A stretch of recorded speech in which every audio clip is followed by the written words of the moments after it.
ಹುಟ್ಟಿ ಬಂದ್ರು ಕದಂಬರು. ಇದು ಇತಿಹಾಸದ ಭೀಕರ ಸೇಡಿನ ಕಥೆ.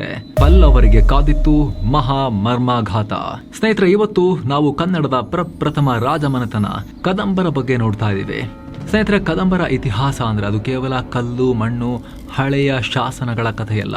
ಅದು ಕರುನಾಡಿನ ಸ್ವಾಭಿಮಾನ, ರಕ್ತ, ಬೆವರು ಮತ್ತು ಸಿಡಿದೆದ್ದ ಪೌರುಷದ ಕಥೆ. 100 ವರ್ಷಗಳ ಕಾಲ ನಮ್ಮ ನೆಲವನ್ನ ಉತ್ತರದ ಮೌರ್ಯರು, ಆಂಧ್ರ, ಮಹಾರಾಷ್ಟ್ರದ ಹೊರಗಿನ ರಾಜವಂಶಗಳು ಆಳಿದ್ವು.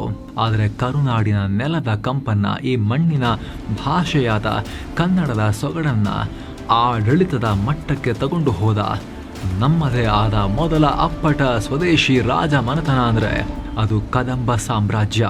ಇವತ್ತು ಭಾರತದ ನೇವಿ ತನ್ನ ಅತಿ ದೊಡ್ಡ ನೌಕಾನೆಲೆಗೆ ಕದಂಬ ಅಂತ ಹೆಸರಿಟ್ಟಿದೆ. ಗೋವಾ ರಾಜ್ಯದ ಸರ್ಕಾರಿ ರಸ್ತೆ ಸಾರಿಗೆ ನಿಗಮಕ್ಕೆ ಕದಂಬ ಸಾರಿಗೆ ನಿಗಮ ಅನ್ನೋ ಹೆಸರಿಡಲಾಗಿದೆ. ಇವತ್ತು ಈ ಕದಂಬ ಅನ್ನೋ ಹೆಸರು ಕೇಳಿದ್ರೂ ಕೂಡ ಕನ್ನಡಿಗರಲ್ಲಿ ಮಿಂಚಿನ ಸಂಚಾರ, ರೋಮಾಂಚನ ಆಗುತ್ತೆ. ಆದರೆ ಈ ಬೃಹತ್ ಸಾಮ್ರಾಜ್ಯವನ್ನ ಕಟ್ಟಿದ ಆ ಮೂಲ ಪುರುಷ ಹುಟ್ಟಿದ್ದು ರಾಜ ಮನೆತನದಲ್ಲಿ ಅಲ್ಲ, ಬದಲಿಗೆ ಒಂದು ಸಣ್ಣ ಕುಗ್ರಾಮದಲ್ಲಿ ಮತ್ತು ಅತ್ಯಂತ ಬಡ ಕುಟುಂಬದಲ್ಲಿ. ಹಾಗಿದ್ರೆ ಕನ್ನಡದ ಮೊದಲ ಸಾಮ್ರಾಜ್ಯ ಕಟ್ಟಿದ ನಮ್ಮ ವೀರರ ಕಥೆ ಏನು? ಈ ಕದಂಬ ಸಾಮ್ರಾಜ್ಯ ಹುಟ್ಟಿ ಹೇಗೆ ಬೆಳೆದು ಬಂತು? ಆಮೇಲೆ ಪಲ್ಲವರೊಂದಿಗೆ ಇವರು ಯಾಕೆ ಯುದ್ಧಕ್ಕೆ ಹೋದ್ರು? ಬನ್ನಿ, ನಾವು ನೀವು ತಿಳಿದುಕೊಳ್ಳಲೇಬೇಕಾದ ಈ ಮಣ್ಣಿನ ಮಕ್ಕಳ ಕಥೆಯನ್ನ ಈ ವಿಡಿಯೋದಲ್ಲಿ ಡೀಟೇಲ್ ಆಗಿ ನೋಡ್ತಾ ಹೋಗೋಣ. ಇದು ಇತಿಹಾಸ ದರ್ಶನ ಸರಣಿ. ನೀವು ನೋಡ್ತಾ ಇದ್ದೀರಾ ಮಸ್ತ್ ಮಗ ಚಾನಲ್. ನಾನು ಅಮರ್ ಪ್ರಸಾದ್.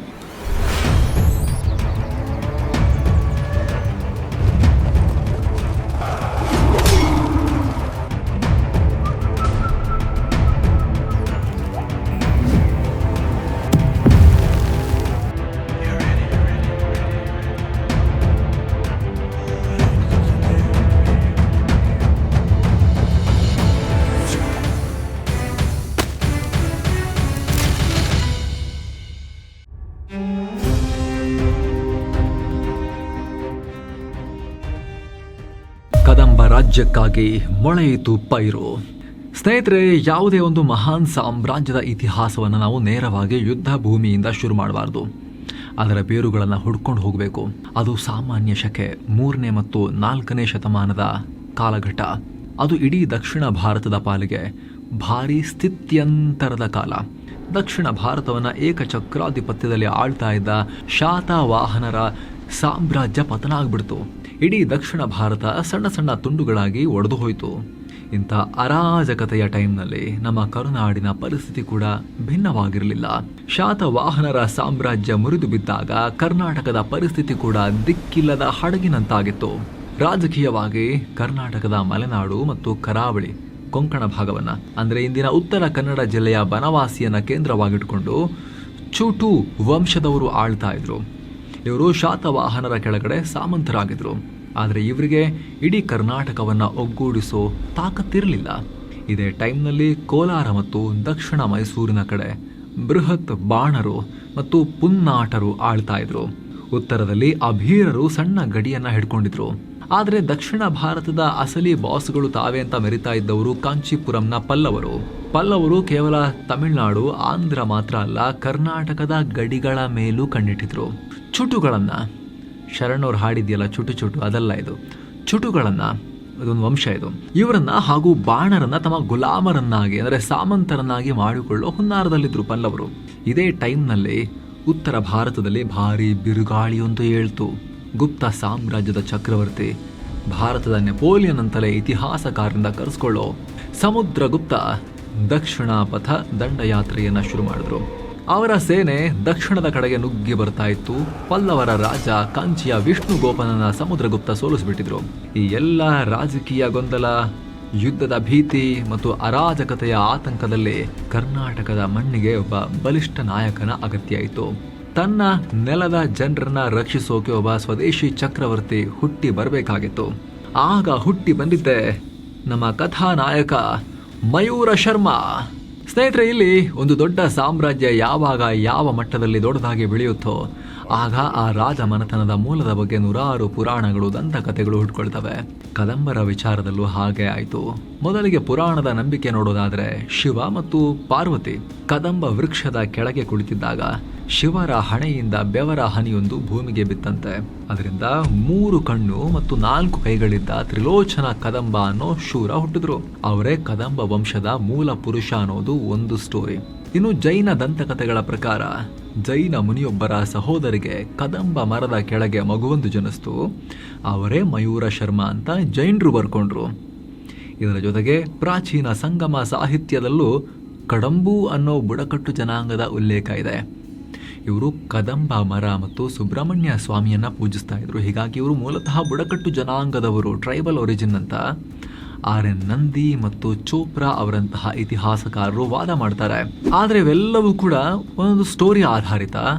ಮೂಲತಃ ಹುಡುಕಿದ್ರೆ ಇವರೆಲ್ಲ ನಮ್ಮ ಮಲೆನಾಡಿನ ಶಿವಮೊಗ್ಗದವರು ಅಂತ ಹೆಚ್ಚಿನ ವಿದ್ವಾಂಸರು ಒಂದು ಸಮ್ಮತಕ್ಕೆ ಬರ್ತಾರೆ. ಕದಂಬ ರಾಜ ಶಾಂತಿವರ್ಮರ ಕಾಲದಲ್ಲಿ ಕುಬ್ಜ ಅನ್ನೋ ಕವಿ ಬರೆದ ಇಂದಿನ ಶಿವಮೊಗ್ಗ ಜಿಲ್ಲೆಯ ಶಿಕಾರಿಪುರ ತಾಲೂಕಿನ ತಾಳಗುಂದದಲ್ಲಿ ಸಿಕ್ಕ ಭವ್ಯವಾದ ಶಾಸನ ಇದೆಯಲ್ಲ, ಇಡೀ ಕದಂಬರ ನೈಜ ಇತಿಹಾಸವನ್ನು ನಮ್ಮ ಕಣ್ಣ ಮುಂದೆ ಬಿಚ್ಚಿಡುತ್ತೆ. ದೊಡ್ಡ ಇತಿಹಾಸಕಾರರಾದ KA ನೀಲಕಂಠ ಶಾಸ್ತ್ರಿ, ಡಾಕ್ಟರ್ ಸೂರ್ಯನಾಥ ಕಾಮತ್ ಮತ್ತು ಜಾರ್ಜ್ ಮೊರೇಸ್ ಅವರು ಈ ಶಾಸನವನ್ನು ಆಧರಿಸಿ ಕದಂಬರ ಅಸಲಿ ಮೂಲವನ್ನು ಸ್ಪಷ್ಟಪಡಿಸ್ತಾರೆ. ಅದರ ಪ್ರಕಾರ ಕದಂಬರು ಬೇರೆ ಯಾರೂ ಅಲ್ಲ, ಅಪ್ಪಟ ಕನ್ನಡಿಗರು. ಇವರು ಮಾನವ್ಯ ಗೋತ್ರದ ಮತ್ತು ಹಾರೀತಿ ಪುತ್ರರಾದ ನಿಷ್ಠಾವಂತ ಬ್ರಾಹ್ಮಣ ಕುಟುಂಬದವರು. ಗುಡ್ನಾಪುರ ಮತ್ತು ತಾಳಗುಂದ ಶಾಸನಗಳು ಇದನ್ನೇ ಪುಷ್ಟೀಕರಿಸ್ತವೆ ಅಂತ ಹೇಳ್ತಾರೆ. ಇವರ ಮನೆತನಕ್ಕೆ ಕದಂಬ ಅಂತ ಹೆಸರು ಬರೋಕೆ ಕಾರಣ ಇವರ ಮನೆಯ ಅಂಗಳದಲ್ಲಿ ಒಂದು ಭಾರೀ ಸುಂದರವಾದ ಘಮಘಮಿಸುವ ಹೂವು ಬಿಡೋ ಕದಂಬ ವೃಕ್ಷ ಇತ್ತು. ಈ ಕುಟುಂಬ ಆ ಮರವನ್ನು ಅತ್ಯಂತ ಭಕ್ತಿ ಮತ್ತು ಪ್ರೀತಿಯಿಂದ ಪೋಷಣೆ ಮಾಡ್ತಾ ಇದ್ರು. ಹೀಗಾಗಿ ಆ ಮರದ ಹೆಸರೇ ಈ ವಂಶದ ಹೆಸರಾಗಿ ಐತಿಹಾಸಿಕವಾಗಿ ಅಜರಾಮರವಾಯಿತು ಅಂತ ಹೇಳ್ತಾರೆ. ಇದೇ ವಂಶದ ಕುಡಿಯಾಗಿ ತಾಳಗುಂದದ ಪ್ರಶಾಂತವಾದ ಅಗ್ರಹಾರದಲ್ಲಿ ಜನಿಸಿದವರೇ ಮಯೂರ ಶರ್ಮ. ಅಕ್ಷರದಾಹಿ ಹುಡುಗ, ಕಂಚಿಗೆ ಪ್ರಯಾಣ. ಸ್ನೇಹಿತರೆ, ಗುಡ್ನಾಪುರ ಶಾಸನದ ಪ್ರಕಾರ ಮಯೂರ ಶರ್ಮರ ತಾತನ ಹೆಸರು ವೀರ ಶರ್ಮ. ಇವರು ಅತ್ಯಂತ ದೊಡ್ಡ ವಿದ್ವಾಂಸ. ತಂದೆ ಹೆಸರು ಬಂಧು ಶೇಣ. ಮಯೂರ ಶರ್ಮರ ಬಾಲ್ಯ ಹೇಗಿತ್ತು ಅಂದ್ರೆ, ಇವರಿಗೆ ಯುದ್ಧ, ಕತ್ತಿ, ರಕ್ತಪಾತ ಇದರ ಗಂಧಗಾಳಿನೂ ಇರಲಿಲ್ಲ. ಮುಂಜಾನೆ ಎದ್ದು ನದಿ ಸ್ನಾನ, ಋಗ್ವೇದ, ಯಜುರ್ವೇದಗಳ ಪಠಣ, ಮನೆಯ ಮುಂದೆ ಅಗ್ನಿಹೋತ್ರ ಯಾಗ, ಗುರುವಾಗಿದ್ದ ಅಜ್ಜ ವೀರಶರ್ಮರೊಂದಿಗೆ ಶಾಸ್ತ್ರಗಳ ಬಗ್ಗೆ ಗಂಭೀರ ಚರ್ಚೆ. ಕ್ಷತ್ರಿಯರೇ ಅಲ್ವಲ್ಲ, ಈ ಥರದ್ದಿತ್ತು ಇವ್ರದೆಲ್ಲ ದಿನಚರಿ. ಇದೇ ಕಾರಣಕ್ಕೆ ಶಾಸನಗಳು ಇವರನ್ನ ವೇದಾಂಗ ವೈದ್ಯ ಶಾರದ, ವೇದಗಳಲ್ಲಿ ಸಂಪೂರ್ಣ ಪಾಂಡಿತ್ಯ ಸಾಧಿಸಿದವರು ಅಂತ ವರ್ಣಿಸ್ತವೆ. ಇನ್ನು ಅಂದಿನ ಕಾಲದ ಆರ್ಥಿಕ ಮತ್ತು ಸಾಮಾಜಿಕ ವ್ಯವಸ್ಥೆ ಹೇಗಿತ್ತು ಅಂತ ನೋಡೋದಾದ್ರೆ, ಕೃಷಿ ಮತ್ತು ಪಶುಪಾಲನೆ ಜನರ ಮುಖ್ಯ ಕಸುಬಾಗಿತ್ತು. ಗಾವುಂಡರು, ಇಂದಿನ ಗೌಡ್ರು ಅಂತ ಅನ್ಕೊಳ್ಳಿ, ಕೃಷಿ ಭೂಮಿಯ ಒಡೆಯರಾಗಿದ್ರು. ಹಸುಗಳನ್ನ ಕಾಯೋದು, ಗೋಶಾಲೆಗಳನ್ನ ನಿಭಾಯಿಸೋದು ಆರ್ಥಿಕತೆಯ ಬೆನ್ನೆಲುಬಾಗಿತ್ತು. ಆದರೆ ಆಗಾಗ ನಡೀತಾ ಇದ್ದ ಹಸುಗಳ ಕಳ್ಳತನ, ಅರಾಜಕತೆ ಜನರನ್ನ ಬೇಸರಕ್ಕೆ ತಳ್ತಾ ಇತ್ತು ಅಥವಾ ಆತಂಕಕ್ಕೆ ತಳ್ತಾ ಇತ್ತು. ಅದು ಬೇರೆ ಸಿಕ್ಕಾಪಟ್ಟೆ ಕಾಡು. ಆವಾಗಿಲ್ಲೆಲ್ಲ ಕಾಡುಗಳ ಅಂಚಿನಲ್ಲಿ ವಾಸಿಸ್ತಿದ್ದ ಜನರಿಗೆ ಸರಿಯಾದ ರಕ್ಷಣೆ ಇರಲಿಲ್ಲ. ಮಲೆನಾಡಲ್ಲಿ ಆಡಳಿತದ ಭಾಷೆ ಪ್ರಾಕೃತ ಅಥವಾ ಸಂಸ್ಕೃತವಾಗಿತ್ತು. ಸಾಮಾನ್ಯ ಜನರ ಭಾಷೆಯಾಗಿದ್ದ ಕನ್ನಡಕ್ಕೆ ಅಷ್ಟೊಂದು ಆಶ್ರಯ ಇರಲಿಲ್ಲ. ಇಂಥ ಸಮಾಜದಲ್ಲಿ ಬೆಳೆದ ಮಯೂರ ಶರ್ಮ ಕೇವಲ ಊರಿನಲ್ಲಿ ಸಿಗೋ ಶಿಕ್ಷಣ ಸಾಲಲ್ಲ ಅಂಥೇಳಿ ಹೈಯರ್ ಎಜುಕೇಷನ್ಗೆ ಅಂತ ಇಡೀ ದೇಶವೇ ತಿರುಗಿ ನೋಡುವಂಥ ಪಂಡಿತ ಆಗಬೇಕು ಅಂತ, ಪ್ರವಚನ ಕಲಿಬೇಕು ಅಂತ ಕಂಚಿ ಕಡೆಗೆ ಪ್ರಯಾಣ ಮಾಡಿದ್ರು. ಅಲ್ಲಿ ಮುಂದೇನಾಯಿತು ಅದು ರೋಚಕ, ಅದು ನಿಮಗೆ ಹೇಳ್ತೀವಿ. ಅದಕ್ಕಿಂತ ಮುಂಚೆ ಸ್ನೇಹಿತರೆ, ನಿಮ್ಮಲ್ಲಿ ಒಂದು ಸಣ್ಣ ಮನವಿ. ಆಸಕ್ತ ವೀಕ್ಷಕರು ವಿಡಿಯೋ ಕೆಳಗಿರೋ ಜಾಯಿನ್ ಬಟನ್ ಮೂಲಕ ನಮ್ಮ ಚಾನಲ್ಗೆ ಮೆಂಬರ್ಸ್ ಆಗಿ ಜಾಯಿನ್ ಆಗ್ಬೋದು. ಎಲ್ಲ ಮೆಂಬರ್ ಓನ್ಲಿ ವಿಡಿಯೋಸನ್ನು ನೋಡ್ಬೋದು. ಎಸ್ ಸ್ನೇಹಿತರೆ, ನಾವು ಪ್ರತ್ಯೇಕವಾಗಿ ಮೆಂಬರ್ಗಳಿಗೆ ಮಾತ್ರ ಸೀಮಿತವಾಗಿರೋ ವಿಡಿಯೋಸನ್ನು ಕೂಡ ಆಲ್ರೆಡಿ 100 ವಿಡಿಯೋಸ್ ಪಬ್ಲಿಷ್ ಮಾಡಿದ್ದೀವಿ. ಮುಂದೇನು ನಿರಂತರವಾಗಿ ಮಾಡ್ತಾ ಇರ್ತೀವಿ. ಅದು ನಮ್ಮ ಚಾನಲ್ನ ಅತಿ ದೊಡ್ಡ ಬೆಂಬಲಿಗರಾಗಿರೋ ಮೆಂಬರ್ಸ್ಗೆ ಮಾತ್ರ ಸೀಮಿತ ಆಗಿರುತ್ತೆ.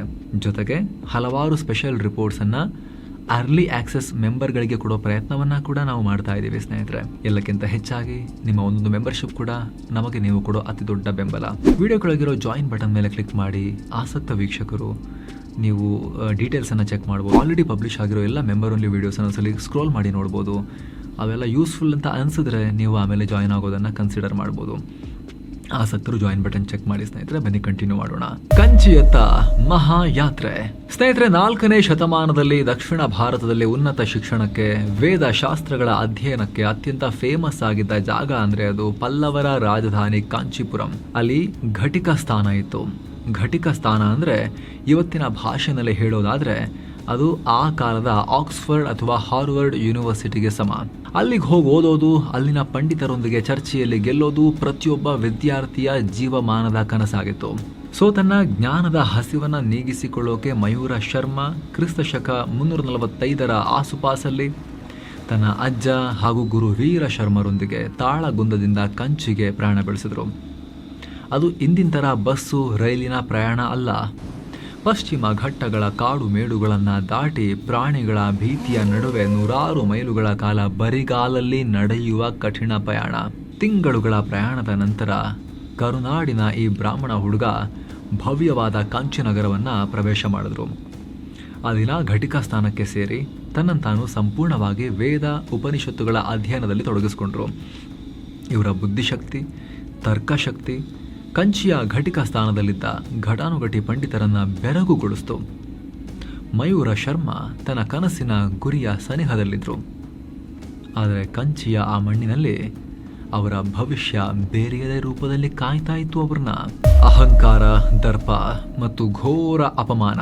ಪಲ್ಲವರು ಆ ಟೈಮ್ನಲ್ಲಿ ಅತ್ಯಂತ ಬಲಿಷ್ಠರಾಗಿದ್ರು. ರಾಜ ಸ್ಕಂದವರ್ಮನ ಆಳ್ವಿಕೆಯಲ್ಲಿ ಪಲ್ಲವ ಸೇನೆಯ ಅಹಂಕಾರ ಮುಗಿಲು ಮುಟ್ಟಿತ್ತು. ತಾವೇ ಇಡೀ ದಕ್ಷಿಣ ಭಾರತದ ಅಧಿಪತಿಗಳು ಅಂತ ಅವರು ಇಲ್ಲಿದ್ರು.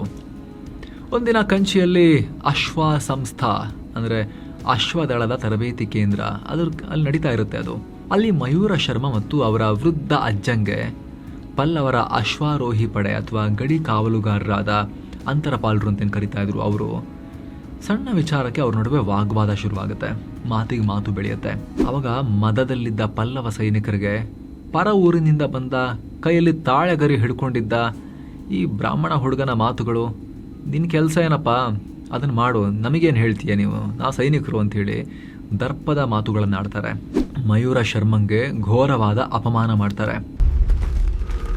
ನೀನ್ ಕೇವಲ ದರ್ಬೆ, ತುಪ್ಪ ಸೌಟು ಹಿಡಿಯಲು ಯೋಗ್ಯನಾದವನು. ನಮ್ಮ ಪಲ್ಲವರ ರಾಜಮನೆತನದ ಬಗ್ಗೆ ನಮ್ಮ ಸೈನ್ಯದ ಎದುರು ನಿಂತು ಮಾತನಾಡುವ ಯಾವ ಯೋಗ್ಯತೆಯೂ ನಿಮಗಿಲ್ಲ ಅಂತ ಬೈತಾರೆ. ಹಲ್ಲೆ ಕೂಡ ನಡೆಯುತ್ತೆ. ಅಷ್ಟೇ, ಶಾಂತ ಸ್ವರೂಪಿಯಾಗಿದ್ದ ವೇದಾಧ್ಯಯನ ಮಾಡ್ತಾ ಇದ್ದ ಹುಡುಗನ ಎದೆಯಲ್ಲಿ ಕ್ಷತ್ರಿಯ ಜ್ವಾಲಾಮುಖಿ ಸಿಡಿಯುತ್ತೆ. ತಾಳಗುಂದ ಶಾಸನ ಈ ಅದ್ಭುತವಾದ ಕ್ಷಣವನ್ನ ರೋಮಾಂಚಕಾರಿಯಾಗಿ ವರ್ಣಿಸಿದೆ. ಅಲ್ಲೇ ಮಯೂರ ಶರ್ಮಾ ಕಂಚಿಯ ಆ ಮಣ್ಣಲ್ಲಿ ನಿಂತೆ ಘೋರ ಶಪಥ ಮಾಡ್ತಾರೆ. ಅದೇ ಕೈಯಿಂದತ್ತಿ ಹಿಡಿದು ಈ ಪಲ್ಲವ ಸಾಮ್ರಾಜ್ಯದ ಅಹಂಕಾರವನ್ನ ಮಣ್ಣು ಪಾಲು ಮಾಡ್ತೀನಿ. ಮಾಡದೇ ಇದ್ರೆ ನಾನು ಮಯೂರನೇ ಅಲ್ಲ. ಆ ಕ್ಷಣ, ಆ ಗಳಿಗೆ ಇಡೀ ದಕ್ಷಿಣ ಭಾರತದ ಇತಿಹಾಸವನ್ನ ಶಾಶ್ವತವಾಗಿ ಬದಲಾಯಿಸಿಬಿಡುತ್ತೆ. ಘಟಿಕಾ ಸ್ಥಾನದಲ್ಲಿದ್ದ ತನ್ನ ತಾಳೆಗರಿಗಳನ್ನು ಅಲ್ಲೇ ಬಿಸಾಕಿದ ಮಯೂರ ಶರ್ಮಾ ಕೈಯಲ್ಲಿದ್ದ ಜಪಮಾಲೆಯನ್ನ ಹರಿದು ಬಿಸಾಕ್ತಾರೆ.